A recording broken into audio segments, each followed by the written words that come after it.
OHP Law lahir terinspirasi dari peranata dan fenomena politik, hukum, sosial, budaya, bahkan perilaku yang berkembang dalam menyongsong Indonesia sebagai pusat peradaban dunia, Center of Gravity. Ini seiring dengan apa misi yang disampaikan oleh Bapak Presiden kita, Bapak Jokowi, mengarah bahwa Indonesia ke depan akan menjadi negara besar sebagai pusat peradaban dunia.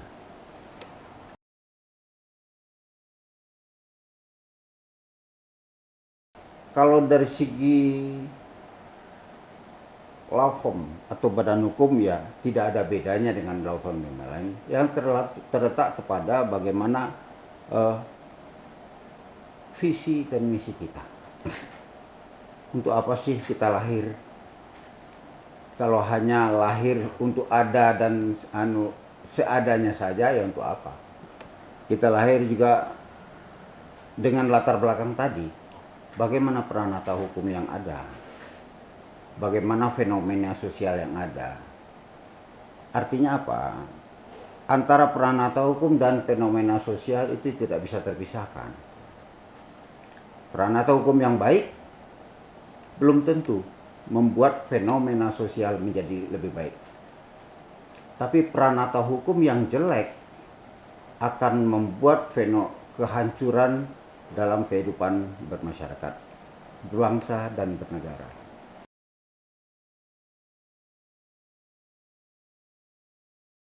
Kembali dulu kepada apa yang menjadi visi kita dalam dalam berdirinya OHP Law Firm ini.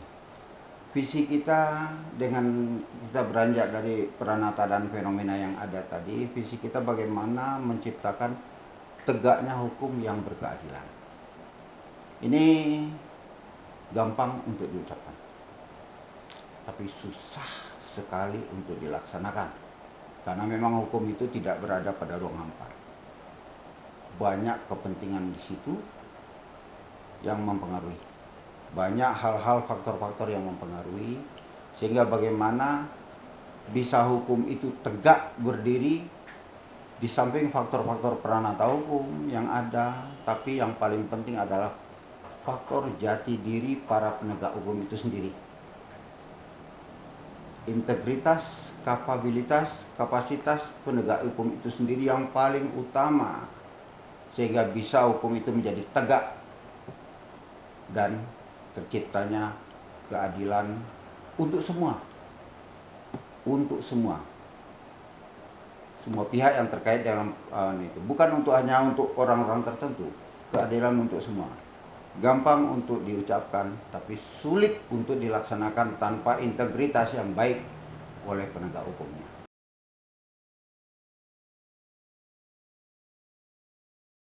Dengan visi yang ada, ya ada setidak-tidaknya 4 hal yang bisa kita laksanakan di OHP Law Firm ini.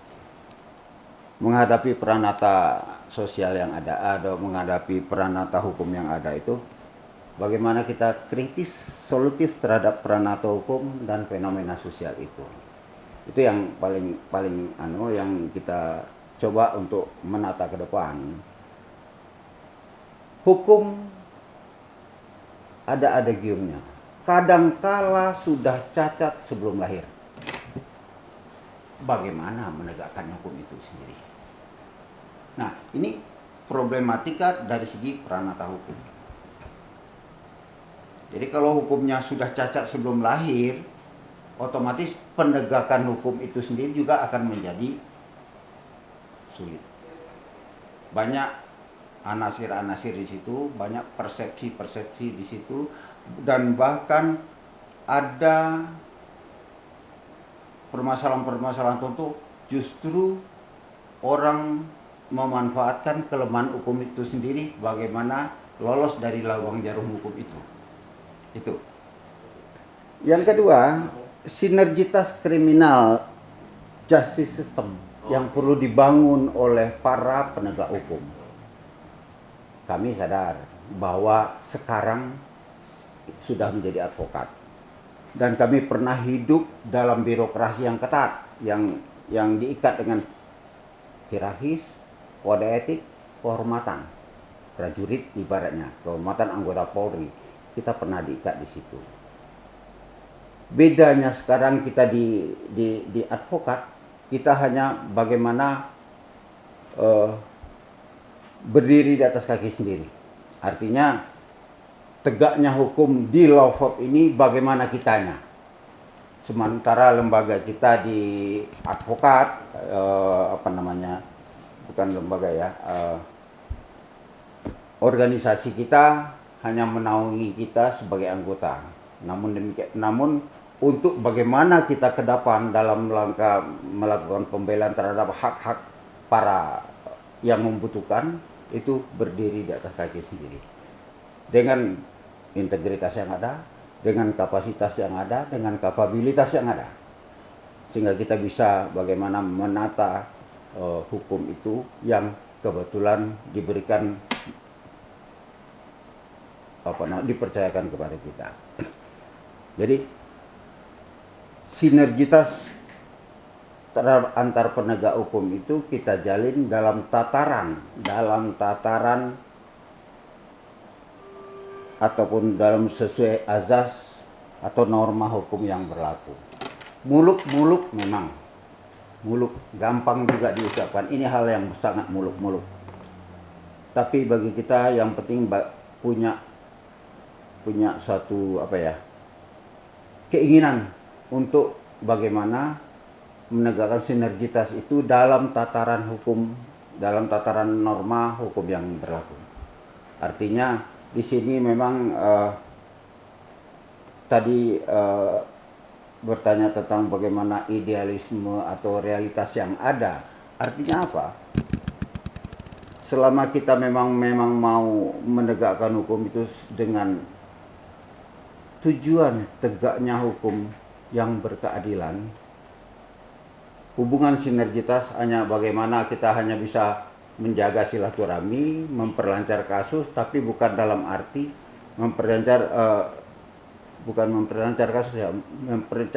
penyelesaian kasus tidak dengan quote unquote karena satu hal dengan budaya-budaya korup. Itu yang kita hindari.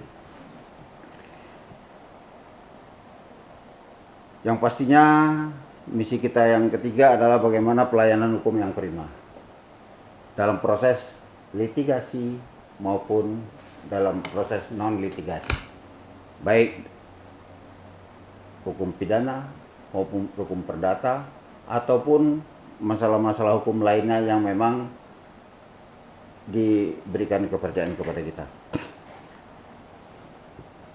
Yang terakhir ada dalam misi kita adalah bagaimana mencerdaskan praktisi hukum muda. Makanya di law firm ini tidak ada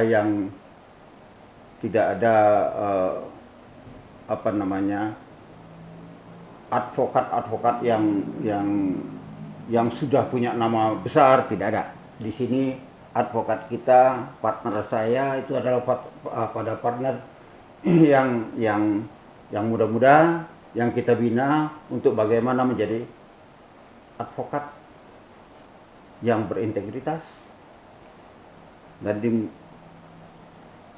menjadi penegak hukum yang profesional. Itu 4 misi yang kita buat di OKP Law Firm ini dengan moto Fiat Justitia Ruat Coelum. Artinya apa? Ya, tegakkan hukum itu walaupun langit akan runtuh. Tertulis dalam company profile kita, itu merupakan janji yang sengaja kita tulis di situ. Sehingga mudah-mudahan dengan harapan itu, dengan moto itu, apa yang kita lakukan dalam pelayanan hukum terhadap masyarakat yang membutuhkan kita akan lakukan semaksimal mungkin dengan mengingat-ingat moto itu.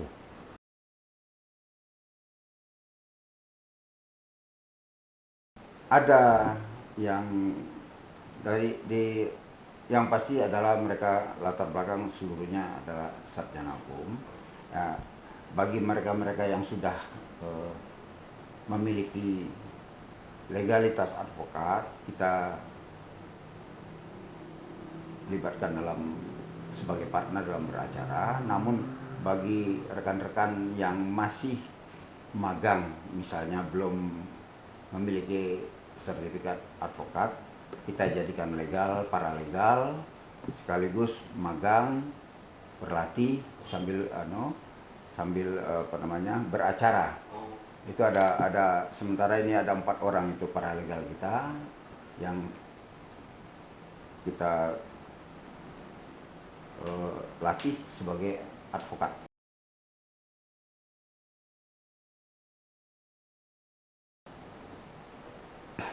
Misalnya sepanjang berdirinya ini OHK Law Firm ini, kasus terbesar yang pernah ditangani itu apa?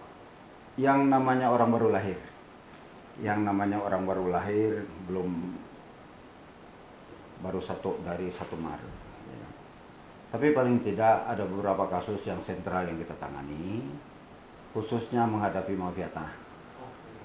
Kita menghadapi mafia tanah sekarang ada beberapa case yang sedang kita tangani, baik di Tangerang, itu kita punya klien yang memang orang tidak punya, menghadapi ya macam-macam macam-macam ya level pelaku. Ya saya katakan tidak elok kalau saya bilang bicara siapa dan bagaimananya, namun demikian kita tertarik mengambil itu dan sekarang lagi by proses. Tangerang, Pontianak juga ada, Sumatera Barat juga ada, Lampung juga ada. Itu happy kita sekarang terkait yang ada sekarang masih terkait masalah tanah, masalah-masalah perkara-perkara lain yang sedang kita tangani. Dan ini semua by proses. Ada juga pelanggaran-pelanggaran ITE yang terjadi di lingkup Polda Metro Jaya juga sedang ditangani.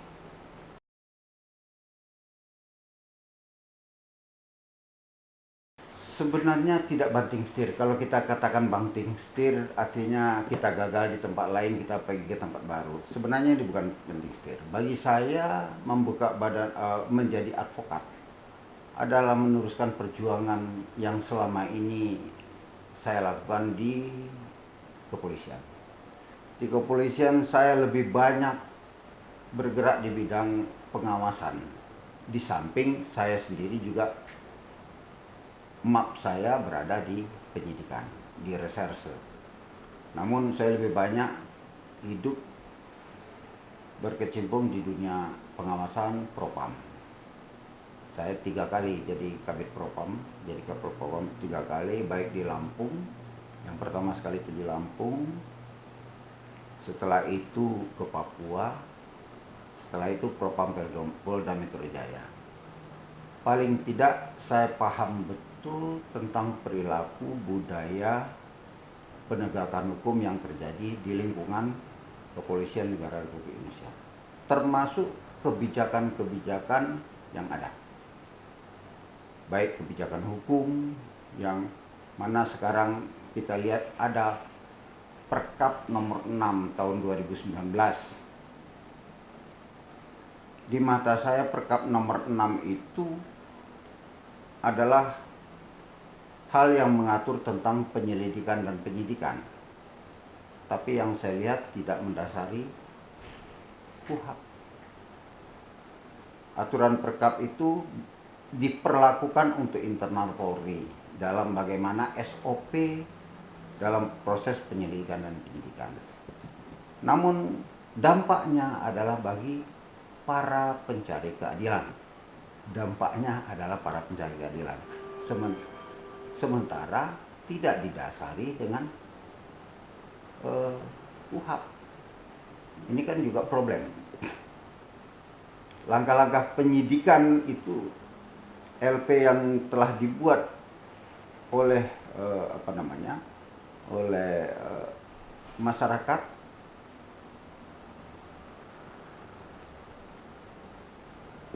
dalam bentuk pro justitia.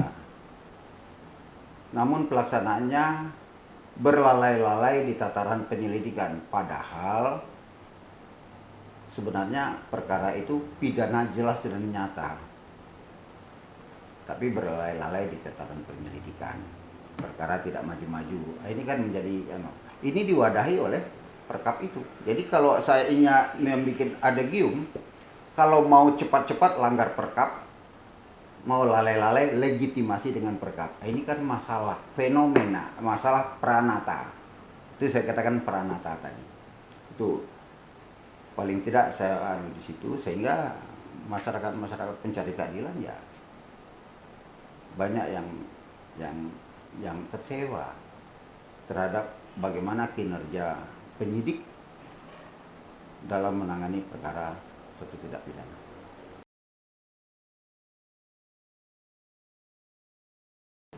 Sebenarnya kita kembali kepada tujuannya. Apa sih tujuan hukum itu? Yaitu adanya kepastian hukum, adanya manfaat sosial, gitu, adanya rasa keadilan bagi masyarakat. Itulah hukum. Jadi bagaimana sebenarnya hukum itu ada, bagaimana bisa menciptakan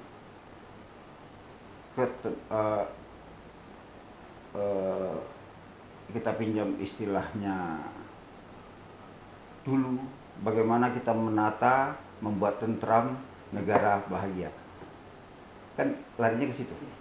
Larinya ke situ, bagaimana hukum itu ada untuk menciptakan ketentraman dan kedamaian hidup di tengah masyarakat.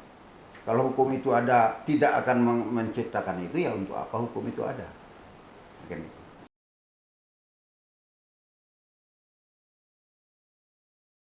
Pengacara yang baik, yang pastinya kita kembali kepada undang-undang advokat itu sendiri.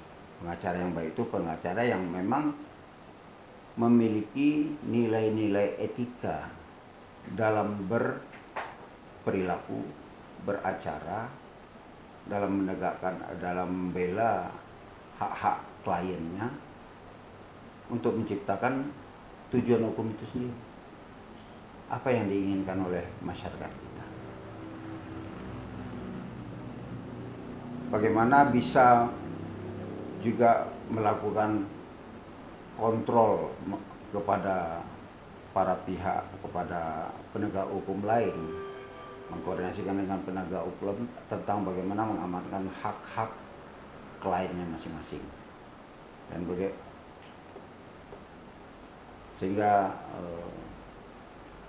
hukum itu bisa tegak sebagaimana yang diharapkan oleh masyarakat. Yang perlu juga kita cermati di sini adalah seorang pencari keadilan, seorang masyarakat melapor kepada aparat penegak hukum. Seyogianya aparat penegak hukum itu sudah mencermati apa sih yang dikeluhkan. Itu dulu yang paling penting. Apa sih yang dikeluhkan ini? Yang dikeluhkannya ini, makanya dia melapor. Kewajiban penegak hukum lah membuktikan apa yang menjadi keluhannya ini, bukan membantah apa yang dikeluhkan oleh para masyarakat yang melapor. Justru mengakomodir itu. Justru itulah penegak hukum harusnya membuktikan apakah telah terjadi pelanggaran hukum di situ atau tidak, atau siapa pelakunya. Itu yang harus dibuktikan oleh para penegak hukum, sehingga dalam arti apa yang menjadi keluhan tadi terakomodir oleh para penegak hukum.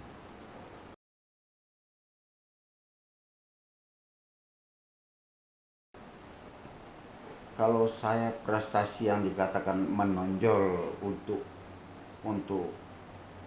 sebagai anggota Polri, artinya saya tidak bisa katakan apa prestasi yang menonjol untuk menurut orang banyak. Yang pasti selama saya jadi anggota Polri bisa bagaimana mempertahankan, meminimalisir terjadinya pelanggaran hukum bagi anggota Polri. Yang pertama itu, yang kedua bagaimana terlaksananya penegakan hukum yang baik dan benar. Dan kadangkala yang saya katakan tadi bahwa penegakan hukum itu tidak dibuang hampa. Ada di situ kepentingan-kepentingan yang tidak bisa terhindarkan. Sering saya katakan bahwa tugas pokok Polri itu juga ambivalen. Di satu sisi sebagai penegak hukum, di lain sisi pembina Kamtibmas. Ini kadangkala kalau tidak termanage dengan baik, artinya masyarakat akan membaca dengan kacamata terbalik. Kok polisi nggak nindak seperti pembiaran? Inilah dilemanya. Artinya ketika dia sebagai pembina Kamtibmas, kalau hukum itu mengakibatkan terjadinya trouble bagi kehidupan sosial masyarakat, hukum itu pasti ditunda penegakannya.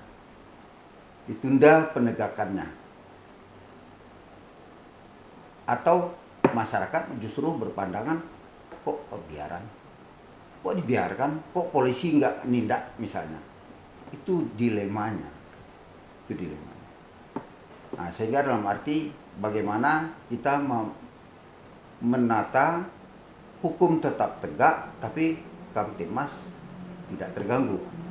Disitulah kadangkala peran saya selaku pengemban fungsi di Propam untuk mengontrol sehingga tidak terjadinya abuse of power, kriminalisasi, ultravirus terhadap proses-proses penegakan hukum yang terjadi di dalam proses penyidikan. Tidak terjadinya bagaimana pengendalian masyarakat yang arogan sehingga tidak akan merusak nama institusi. Itulah fungsi-fungsi kita apakah itu prestasi atau tidak prestasi, kita nggak bisa menilai itu. Artinya yang penting karena memang kita lebih banyak bekerja di bidang pengawasan itu. Itu barangkali yang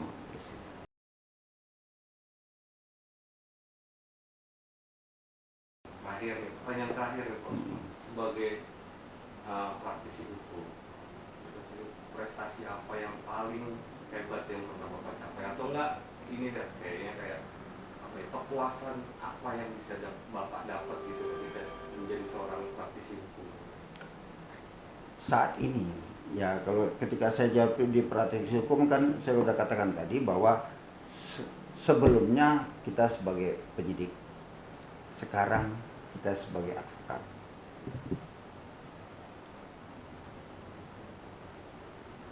Sebenarnya harapan saya lebih banyak kepada bagaimana advokat dengan penyidik bisa berjalan sesuai dengan koridornya masing-masing dalam rangka menciptakan proses penegakan hukum yang terjadi sehingga tidak merugikan kepentingan masyarakat yang sedang berproses dalam proses penegakan hukum itu. Itu yang paling penting sebenarnya dalam proses ini. Karena di dua profesi ini kita kan jalani. Ketika jadi di kepolisian kita mengetahui bagaimana advokat itu. Ketika sekarang kita di advokat, kita tahu bagaimana di kepolisian, di penyidikan itu. Sehingga bagaimana menata ke depan, saya kira untuk bisa tegaknya hukum yang berkeadilan. Itu kata kuncinya. Oke, Kak. Mungkin di apa?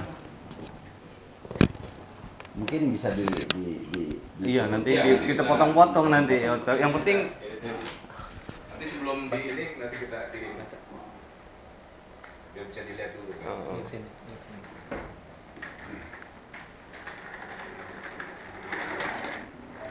Oke, sip.